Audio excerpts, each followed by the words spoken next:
My aunt called me a thief in front of my mother's coffin. She did it softly at first, which somehow made it worse. Her voice did not shake. Her hands did not tremble. She stood beside the framed photograph of Mom, smiling in her blue Sunday dress, touched the bare skin at her own throat, and said, "I don't want to make a scene, Claire, but your mother's necklace is missing." The funeral home went quiet in that strange way. Rooms go quiet when everyone pretends they are not listening. My cousin Vanessa stopped pouring coffee. My Uncle Russell lowered his paper cup. Two women from Mom's church turned their heads just enough to watch without being caught watching. I had been standing near the guest book, greeting people with the numb politeness grief demands. My feet hurt from shoes I had not worn in years. My daughter Emma stood beside me, holding the sleeve of my black dress with one hand and a tissue in the other.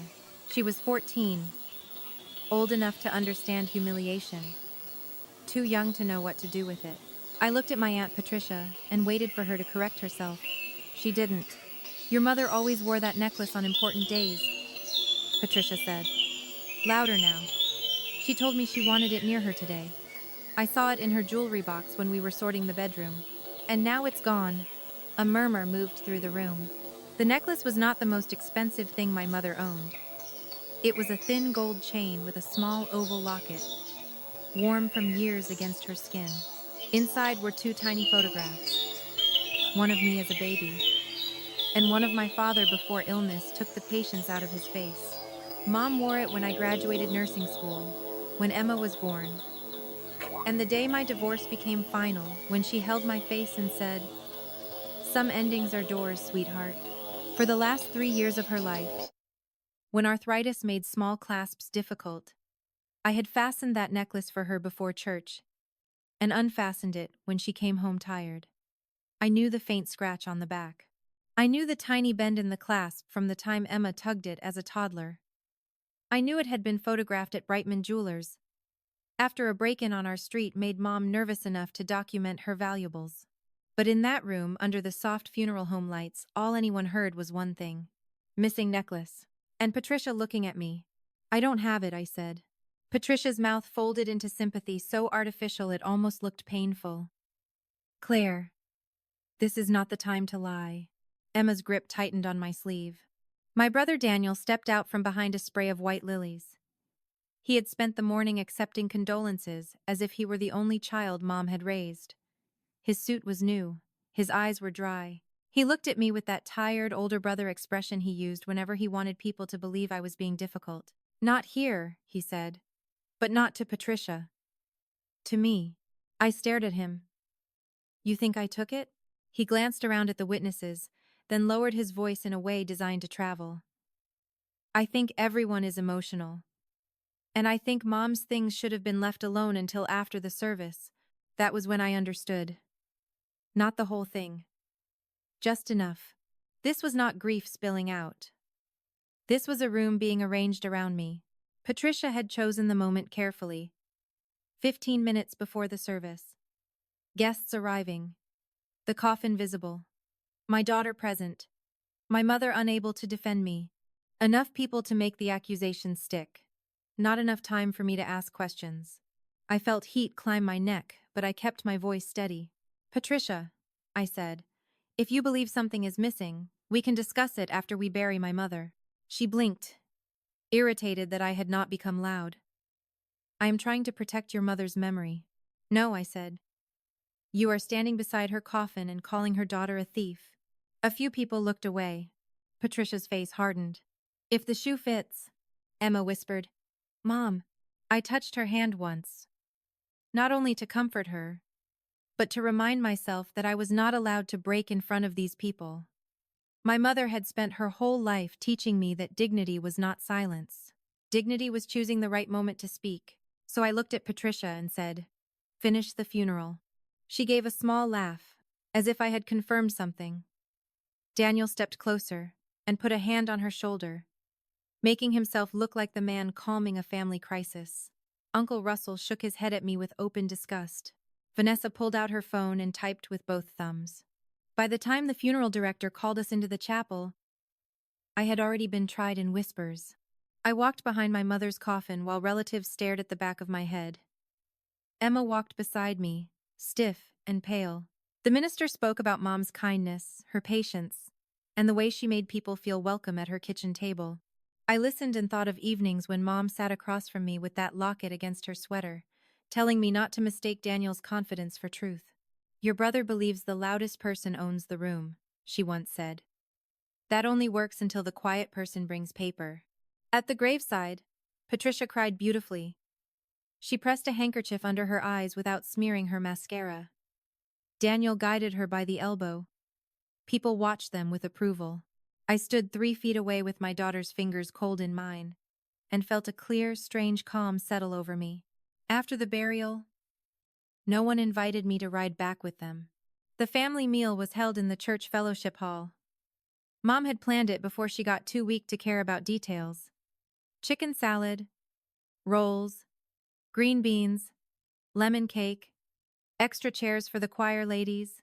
She had asked me to make sure everything was simple. She had asked Daniel to handle only one thing: bring the framed photos from the house. He forgot half of them. I had brought the rest. But when Emma and I entered the hall, our seats at the family table were already filled. Patricia sat beside Daniel. Vanessa sat where Emma's place card had been. Someone had moved our cards to a small table near the kitchen door, with the funeral home staff and 2 distant cousins who did not know where to look. Emma saw it before I did. "They moved us," she said. I picked up my place card. Mom's friend Evelyn had written my name in careful blue cursive. Someone had crossed it out with a black pen and written "staff table" underneath. That was the second humiliation of the day. The first made people suspect me. The second told them how the family expected them to treat me. The ink was fresh, slightly smeared. Left-handed angle. Vanessa was left-handed. I did not confront her. I did not confront Daniel. I did not give Patricia the scene she wanted. I sat with Emma near the kitchen, ate 3 bites of chicken salad, and listened. People forget that quiet people hear everything. They think stillness is absence. They think if you are not fighting, you are losing. But silence leaves space. And guilty people love to fill space with too much talk. Across the room, Patricia told Mrs. Alden from church that Mom had been worried about Claire's judgment lately.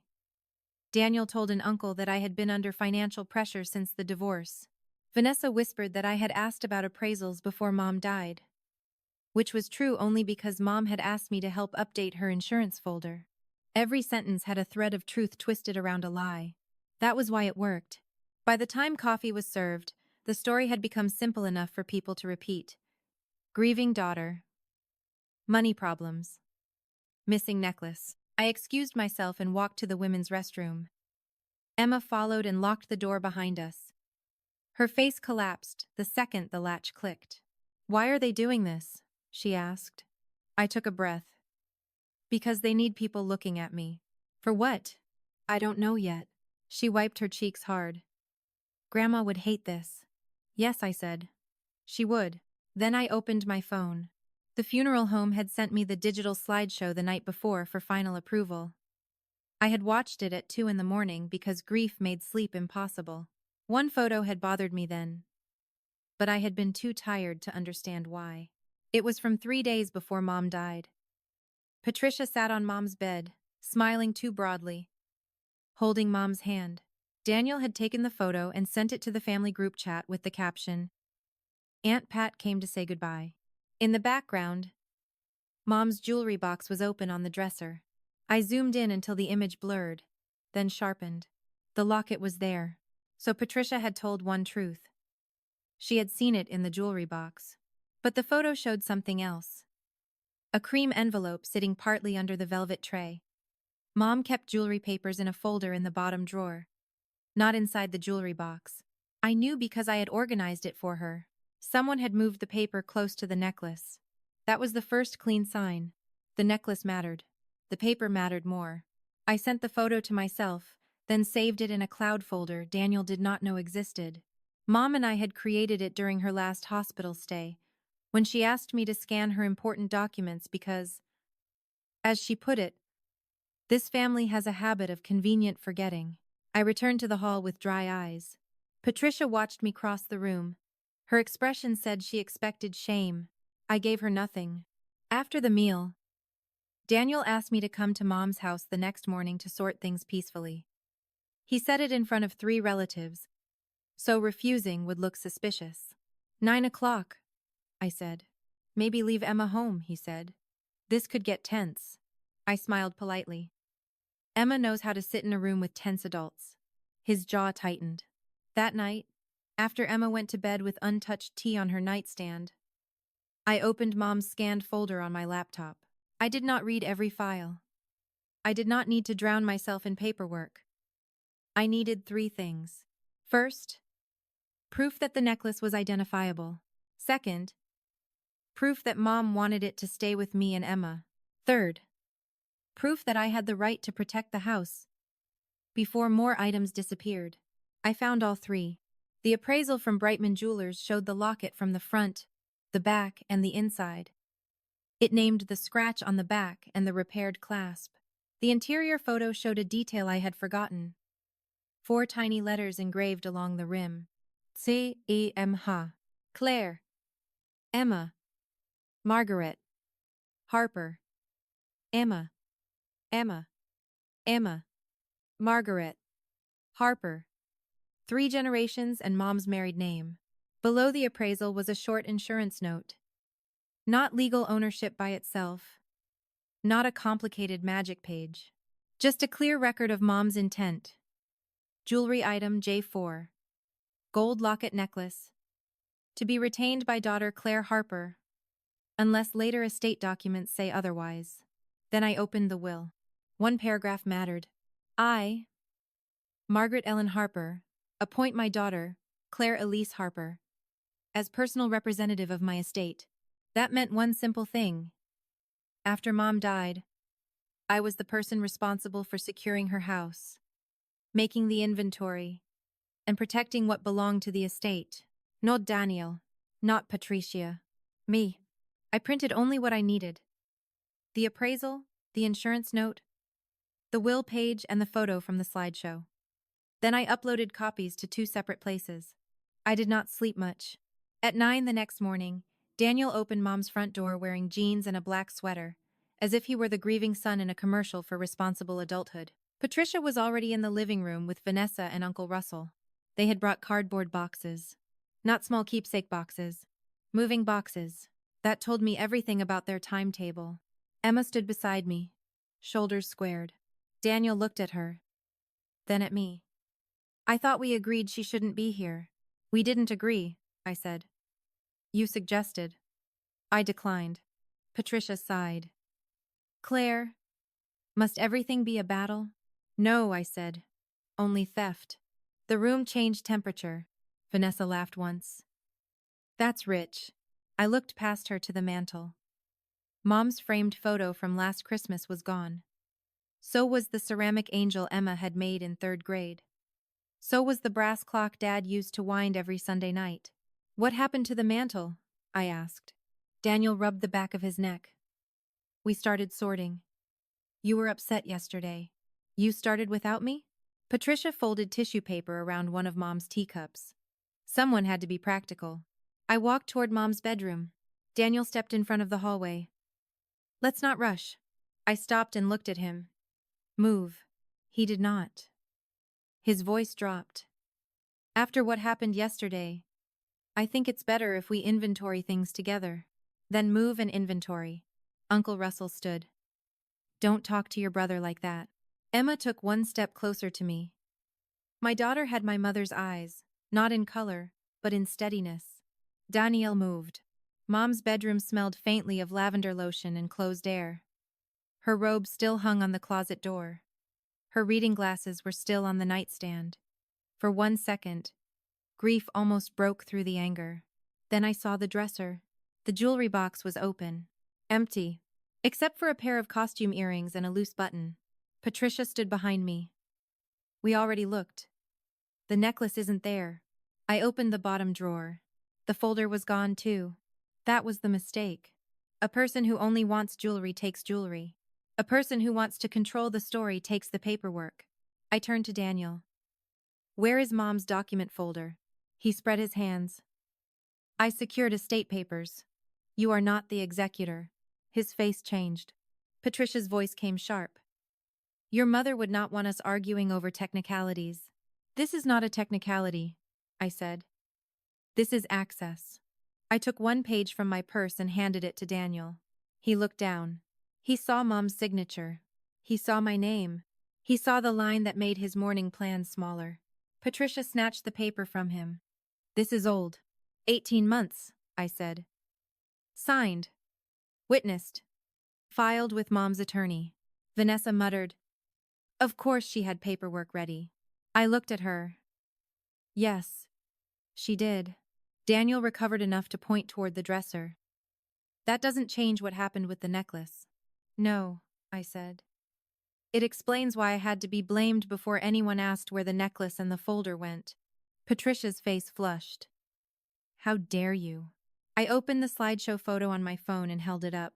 3 days before Mom died. The necklace was still in the box. The folder was still in the room. Patricia was sitting beside the bed. Daniel took the picture.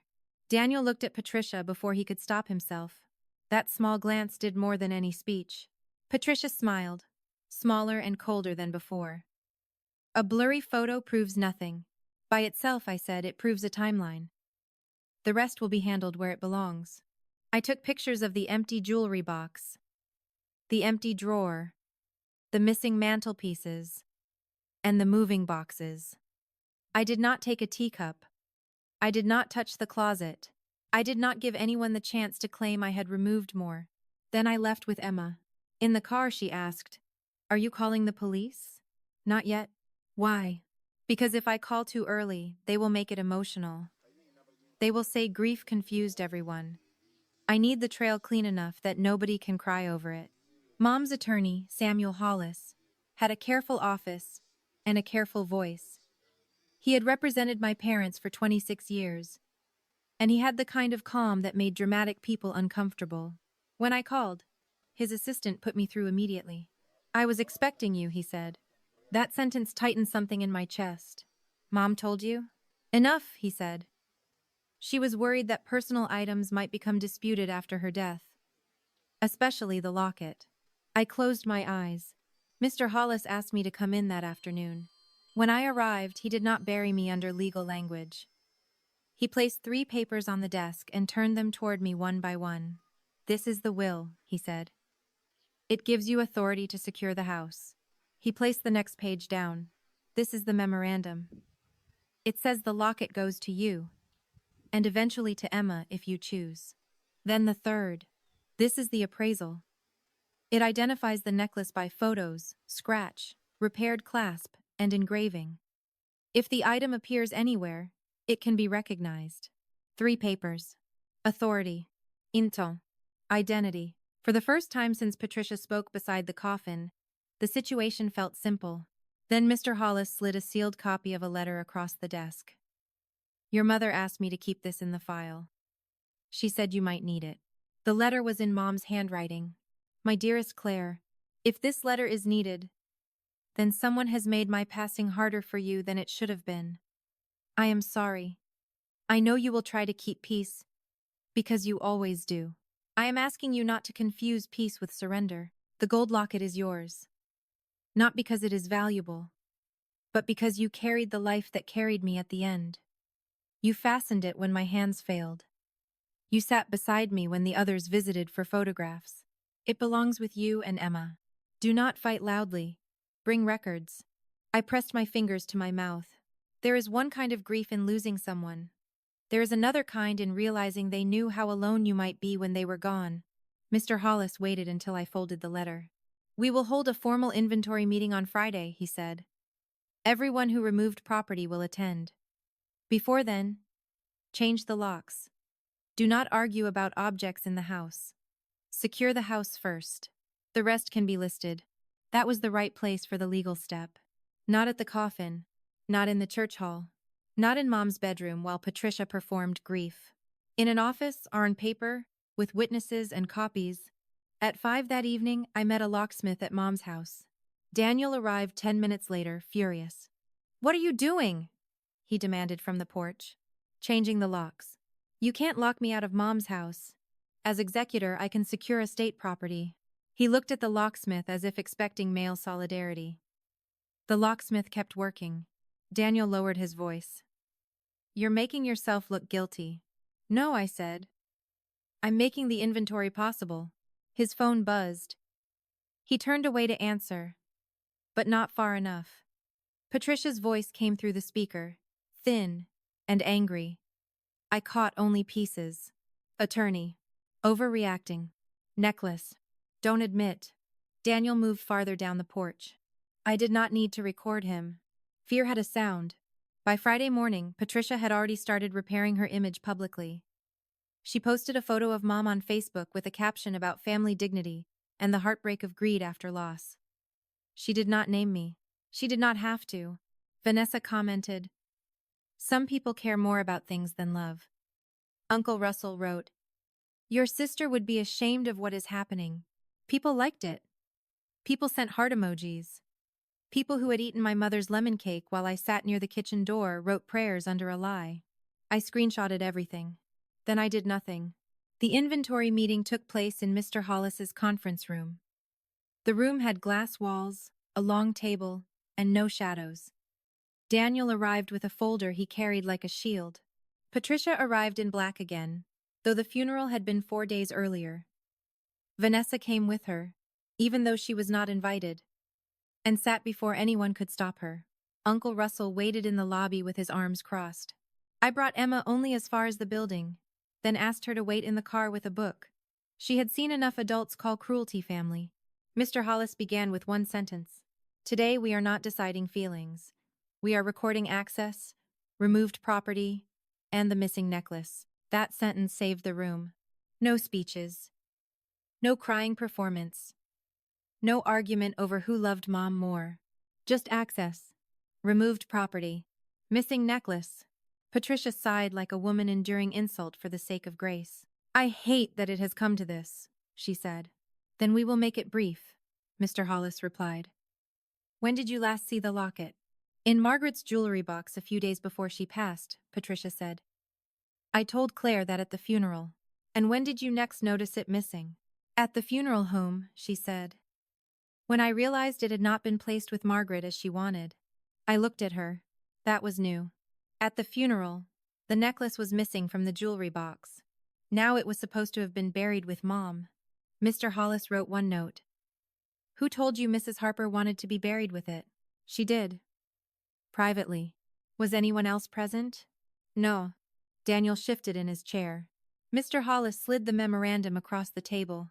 The locket necklace, insured item J4, is to go to Claire Elise Harper, and later to Emma Claire Mason if Claire so chooses. No legal lecture was needed. The page was short. The sentence was clear. The room understood it. Daniel said, Mom changed her mind all the time. Then we need a later written instruction, Mr. Hollis said. Do you have one? Patricia lifted her chin. Margaret told me. After she was on hospice medication? Patricia's mouth tightened. She could still speak. Yes, he said. But this meeting is about records, not private claims no one can check. He placed the appraisal beside the memorandum. The photographs looked too bright under the conference lights. Front. Back. Interior. Scratch. Repaired clasp. Tiny letters inside. CEMHA. Vanessa leaned over her mother's shoulder. Her face went still. It's a common locket, Vanessa said too quickly. No, I said. My voice was quiet, but everyone looked at me. It has my daughter's initials inside. Patricia looked away. Then Mr. Hollis placed the slideshow photo beside the appraisal. This image shows the jewelry box opened 3 days before death. The locket is visible. The paper folder is visible. Mrs. Hale is present in the room. Patricia's face sharpened. Are you accusing me of stealing from my dead sister? I am documenting access, he said. Daniel pushed back his chair. Claire had access too. She was there constantly. Yes, Mr. Hollis said. As caregiver and named executor, her access is already documented. I am asking about removals that happened outside the inventory. Then he asked the question that cracked the room. Who removed the document folder from the dresser drawer? Patricia looked at Daniel. Daniel looked at Vanessa. Vanessa looked at her phone. 3 seconds. That was all it took for the family hierarchy to reveal itself. Daniel spoke first. I took some papers to keep them safe. Which papers? Estate papers. You were not authorized to remove them, Mr. Hollis said. Daniel's face hardened. So Claire gets everything now? No, I said. Claire gets blamed. Claire gets the hospice bills. Claire gets the house inventory. Claire gets the 6 months you visited for photographs. Do not confuse responsibility with inheritance. His eyes flashed. You always act like a martyr. I opened my folder and placed a small stack on the table. Not every receipt. Not every message. Only enough. Hospice medication logs with my signature. Grocery receipts. Utility payments from my account when Daniel promised to help and forgot. Text messages from him saying, "Can you handle this week? I'm swamped." Messages from Patricia saying, "You are so good with medical things, dear. It is better if you do the hard parts." The room became very still. I do not act like a martyr, I said. I keep records because people like you call labor love only while someone else is doing it. Patricia stood. I will not sit here and be insulted. At that moment, Vanessa's phone rang. She looked at the screen and went pale. Mom, she whispered. Patricia snapped. Not now. Vanessa did not answer, but the caller name stayed lit long enough for me to see it. Brightman Jewelers. My mother's jeweler. The same jeweler on the appraisal. Vanessa turned the phone face down. Mr. Hollis saw it too. He did not pounce. Careful men do not pounce. They tighten the room until the truth runs out of air. Mrs. Hale, he said. Have you or anyone acting on your behalf taken the locket to a jeweler, insurer, buyer, or repair service since Mrs. Harper's death? No, Patricia said. Vanessa swallowed. Miss Hale? He asked. She shook her head too fast. No.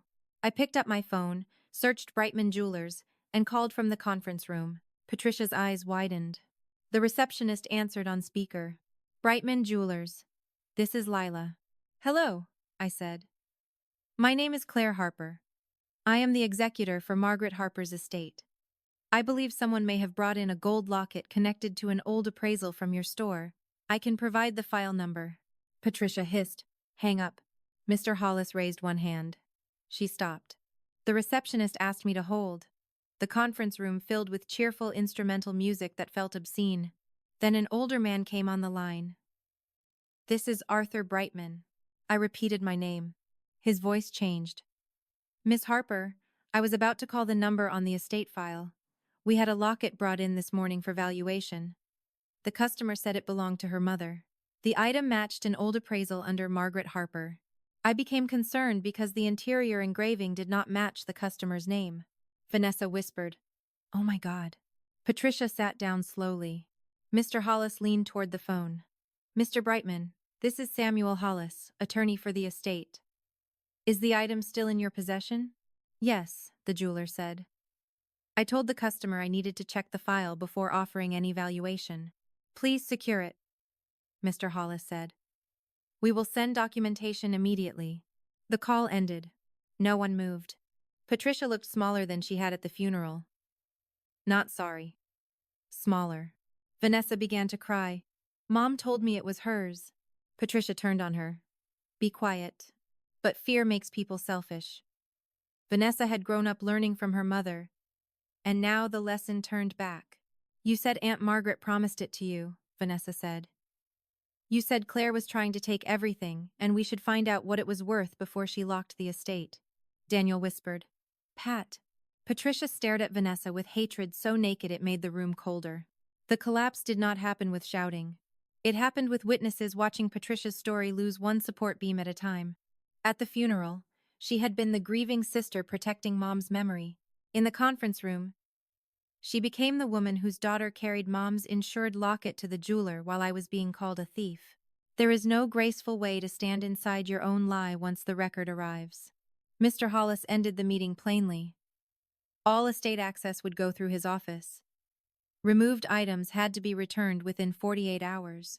If the necklace or any listed property was not returned, he would file a police report and begin civil action. No raised voice. No revenge speech. Just consequences. That made it worse for them. Daniel tried to speak to me in the parking lot. Claire. Wait. I stopped beside my car. Emma looked up from the passenger seat. Daniel's face was pale, his authority drained by fluorescent lights and legal paper. I didn't know she had it. You knew enough to let her accuse me. He looked away. Everything got out of hand. No, I said. Everything got documented. His eyes softened in a way that once might have worked on me. We're still family. I looked through the windshield at Emma, who was pretending not to listen, and hearing every word. Family does not make a child watch her mother get called a thief at a funeral. Daniel flinched. I got into the car before he could repair the sentence. By Monday morning, the necklace was back in estate custody. Mr. Brightman personally handed it to me in a small black velvet pouch after checking my identification and the documents Mr. Hollis sent. He looked embarrassed, though he had done nothing wrong. Your mother was very clear about that piece, he said. I opened the locket under the counter light. C-A-M-H. Tiny letters. Almost hidden. Enough. For a moment, my mother was not a coffin, not paperwork, not a fight in a conference room. She was warm fingers at the back of my neck asking me to help with the clasp before church. She was lemon cake, lavender lotion. A voice saying, "Bring records." I did not cry until I reached the car. The fallout spread faster than the lie because lies need performance, but proof only needs forwarding. Mr. Hollis sent one simple notice to every person who had removed property. Return it by Friday, or account for it in writing. The brass clock came back wrapped in newspaper. The ceramic angel appeared on the porch in a grocery bag. 3 photo albums were returned by a cousin who claimed she had only taken them for safekeeping. Daniel brought back 2 boxes of files and could not look me in the eye. Patricia did not return the sympathy cards containing cash until Mr. Hollis mentioned accounting obligations. That detail traveled through the family faster than anything else. Not because it was the most valuable thing she had taken, but because it was the easiest thing to understand. Jewelry could be called sentimental. Documents could sound confusing. Estate talk could bore people. But taking cash from sympathy cards was small, ugly, and unmistakable. The church ladies understood that. Mrs. Alden called me 3 days later. Her voice trembled with shame. Claire, I owe you an apology. I stood in Mom's kitchen, looking at the brass clock back on the mantel. You don't have to, I said. Yes, she replied. I do. I heard things and believed them because they were spoken confidently. Your mother would have expected better of me. That apology mattered more than I wanted it to. Others did not apologize. They simply changed their behavior. They stopped commenting under Patricia's posts. They stopped asking her to speak for the family. At church the following Sunday, when Patricia arrived late and reached the pew she had shared with Mom for years, the women beside her did not move their purses to make room. She had to sit 2 rows back. Then the memorial committee asked her to step away from handling donations until the family matter was resolved. That phrase was polite. Everyone knew what it meant. Social collapse is rarely thunder. It is chairs not saved, calls not returned, people choosing not to meet your eyes because they now know what you are capable of, and they do not want to stand close enough to become useful. Daniel's collapse was quieter and more financial. As executor, I reviewed Mom's records. I found 2 notes in her handwriting showing he had borrowed money in the last year and called it temporary help. I found gas and meal charges on her debit card from visits he had described to others as sacrifice. Mr. Hollis explained it in one sentence. If Daniel owed Mom money, that amount could be deducted from his share. When Daniel received the accounting, he called me 11 times in one evening. I did not answer. He texted instead. You are destroying this family over money. I wrote back one sentence. No. I am accounting for what was taken. He did not respond. Patricia tried once more to save herself. She posted that grief had caused misunderstandings, that certain relatives were weaponizing legal language, that she forgave those who had hurt her. It was a masterpiece of fog. Then Vanessa, perhaps out of guilt or fear of being the only one left holding the truth, sent me a screenshot of a text from Patricia, dated the morning after the funeral. Take the locket to Brightman. Ask what it's worth. But don't leave your name if possible. Claire will try to lock everything down now. I forwarded it to Mr. Hollis. After that, Patricia stopped posting. There was no dramatic lawsuit. I did not need one. The necklace was returned. The house was secured. Daniel's debts were recorded. Patricia signed an acknowledgement through her own attorney, agreeing not to claim estate property and to reimburse the missing sympathy money. Vanessa wrote a statement confirming what happened at the jeweler. Uncle Russell stopped shaking his head at me in public. That was enough. People sometimes think justice has to look loud to be complete. But some of the most satisfying consequences are quiet and permanent. A revoked key, a corrected inventory, a debt deducted, a signature under a statement no one can perform their way out of. 2 weeks after the funeral, I brought Emma to Mom's house after school. The locks were changed. The boxes were labeled.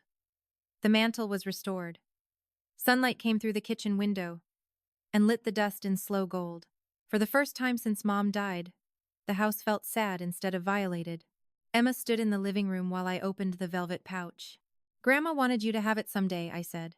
Her eyes filled immediately. Not now. I know. I placed the necklace in her palm anyway. Just for a moment. The chain pooled like warm water against her skin. She put our initials inside, I said. Emma opened the locket and looked. Her thumb touched the tiny engraving. She knew? She knew more than they thought. Emma handed it back carefully. Are you going to wear it? I looked at the locket. For days it had been evidence. Item J4. Appraisal photo. Proof of access. Chain of custody.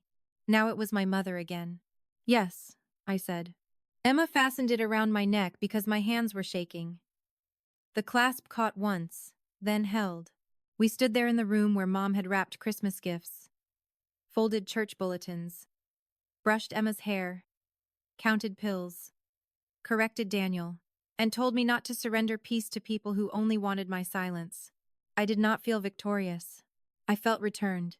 A month later, we held a small gathering at Mom's house for the people who had loved her without needing an audience. Mrs. Alden came with lemon cake. Mr. Hollis stopped by for 10 minutes and left flowers on the porch. 2 of Mom's neighbors brought stories about her feeding stray cats and correcting their grammar in handwritten notes. Daniel did not come. Patricia was not invited. Near the end, I found Emma in the hallway looking at a framed photograph of Mom wearing the necklace at my nursing school graduation. She looks proud of you, Emma said. She was. Emma looked at me. Were you scared at the funeral? I thought about lying in the gentle way parents sometimes do. Then I decided she deserved the truth. Yes, you didn't look scared.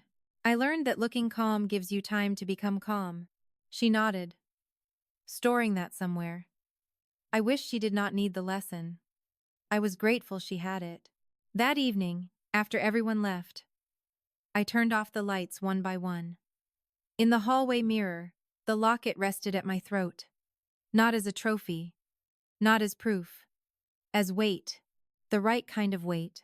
My aunt had tried to turn my mother's funeral into a courtroom where I stood accused before anyone could ask for evidence. My brother had let her because blaming me was easier than admitting he had taken what he had not earned. The family had watched because silence costs less than courage. But my mother had left more than a necklace. She had left records, instructions, a letter, a structure strong enough to outlast the noise. I locked the front door and slipped the new key into my purse. For the first time since the funeral, I imagined Mom's voice without pain in it. Some endings are doors, sweetheart.